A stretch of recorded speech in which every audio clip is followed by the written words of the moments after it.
বিচার হলে তো ইতির হইব না, ইতির মার হইব। হ্যাঁ ইতির মার এই হইব। বিচার হওয়ার পরে আমি ওরা হাসি মুখে দিয়ে দিব। বিচার হলে ইতির মার হবে, ইতির তো দোষ না। এই মানুষরূপী শয়তানের কথাবার্তা মানুষরূপী শয়তানের মতোই কথাবার্তা থাকে, কখনো মানুষের কথাবার্তা থাকে না। এই সরল শেখ কেমন পাঞ্চত মাদার সুদে শরণ শেখ, এখন কয় বিচার হইলে তো ইতির মার হবে, ইতির তো দোষ নাই।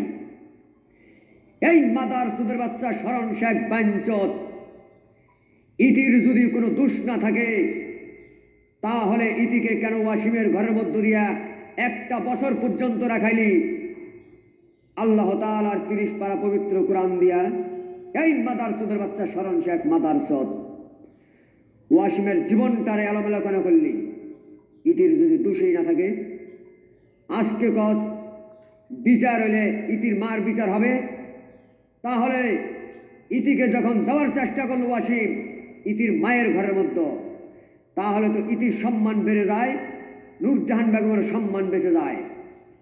এখন আবার কস কেন নূরজাহানের বিচার হবে? ইতির তো দোষ নাই।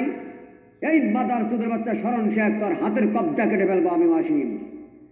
তুই যেই মুখ দিয়ে কথাবার্তা বলতে তোর সেই মুখ আমি পিটাইয়া তোর বাইরে ভেঙে গেলাম, তোর মুখের জবান যেন বন্ধ হয়ে যায়।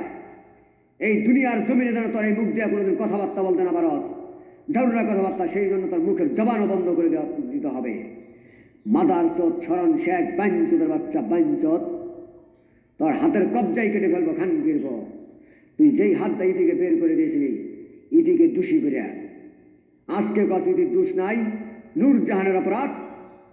এই মাদারচোদ খান গিরব, তুই কত প্রকারের রূপ ধারণ করতে পারস বান্দির বাচ্চা, তুই কত রকমের হিটলার হয়েছস পৃথিবীতে। ওয়াসিমের চোখ ফাঁকি দিয়ে তুই বাঁচতে পারবি না, খান গিরব মাদারচোদের বাচ্চা শরণ শেখ।